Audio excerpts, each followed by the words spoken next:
టెర్రరిజంతో పెట్టుబడులు పరారైపోవడం. నాకు అమర్ రాజా ఇండస్ట్రీస్ ఒకప్పుడు దిశ ఏదైతే అమర్ రాజా పెట్టారో వాళ్ళంతా ఒకటి ఆలోచించారు. చిత్తూరు జిల్లా మేము మా జిల్లాలో ఇండస్ట్రీ పెట్టాలని ఇండస్ట్రీ అతను పెడితే అతన్ని ఎన్ని విధాల ఇబ్బందులు పెట్టాలని ఇబ్బందులు పెట్టి ఇప్పుడు పెట్టుబడులు వేరే రాష్ట్రానికి పోయే పరిస్థితి వచ్చింది. అంటే సొంత రాష్ట్రంలో పుట్టిన పారిశ్రామికవేత్త కూడా పెట్టుబడి పెట్టలేని పరిస్థితి, పెట్టినా కాపాడుకోలేని పరిస్థితి వచ్చిందంటే అది ఆనాటి దుస్థితి.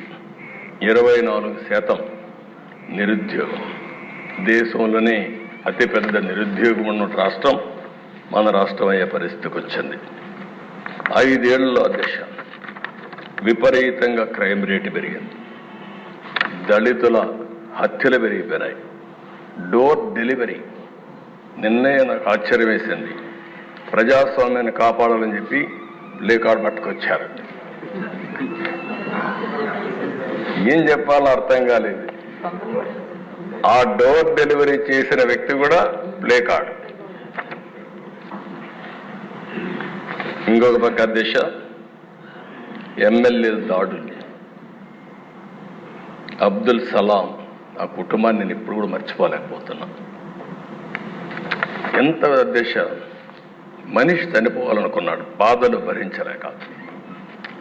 చనిపోవాలనుకుంటే వీళ్ళు మాట్లాడే మాటలిన తర్వాత నువ్వు చనిపోవాలనుకున్నా నిన్ను ప్రశాంతంగా చనిపోని నీ భార్య ఉంటుంది, గుర్తుపెట్టుకో, ఏం చేస్తావు చేసి చూపించమంటే నేను చనిపోయిన తర్వాత నా భార్యని ఏం చేస్తారో అని ఆలోచించి భార్య భర్త ఇద్దరు చనిపోవాలని ఆలోచించుకుని ఇద్దరం చనిపోవాలని మాట్లాడుకుని అప్పుడు మళ్ళీ ఆలోచించి మనం ఇద్దరం చనిపోతే ఈ ఇద్దరు పిల్లలు అనాథలైపోతారు, ఏం చేయాలని ఆలోచించినప్పుడు కాదు నలుగురం కూడా చనిపోవాలని నిర్ణయించుకుని నలుగురు వెళ్ళి రైల్వే ట్రాక్ మీద వాళ్ళిద్దరి పిల్లల్ని కట్టేసి ఆ ట్రాక్ కింద పడి బలవంతం మరణం చేసుకున్నారంటే అది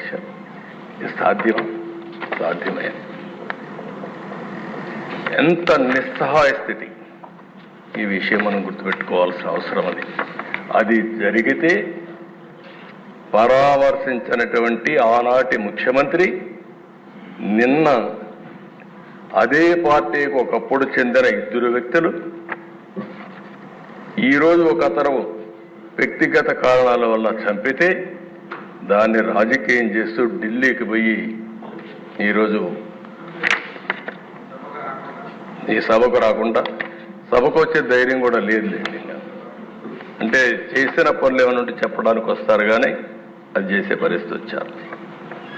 అధ్యక్ష డ్రైవర్ సుబ్రహ్మణ్యం, డాక్టర్ సుధాకర్ ఇప్పటికి కూడా జ్ఞాపకం. అధ్యక్ష సుధాకర్ ఏమడిగాడు?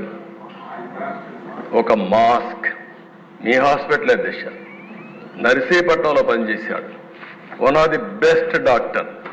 ఒకటే అడిగాడు, నేను ఎంతైనా పనిచేస్తా కానీ కరోనా భయంకరమైన వ్యాధి, ఒకవేళ వస్తే మాకు కూడా ప్రమాదం ఉంటుంది, మాస్క్ ఇవ్వండి, అప్పుడప్పుడు మార్చండి అని ఒక మాస్క్ అడిగిన నేరానికి అహంకారమైన ఈ ప్రభుత్వం వేటాడి పిచ్చివాణి చేసి నడి రోడ్లో చంపేసే పరిస్థితికి వచ్చారు.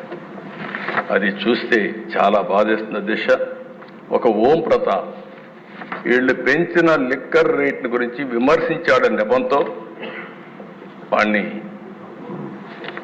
ఏం చేశాడు, ఇప్పుడు కూడా దిక్కుదిలిన పరిస్థితి, ఆత్మహత్య కింద క్రియేట్ చేసే పరిస్థితికి వచ్చారు. బాపట్ల దిశ ఆ జిల్లాలో 10వ తరగతి అనగాన సత్యప్రసాద్ ఉన్నాడు. 10వ తరగతి చదివే బాలుడిపై అమర్నాథ్ ఆయన చేసిన పని ఏంటి అధ్యక్ష?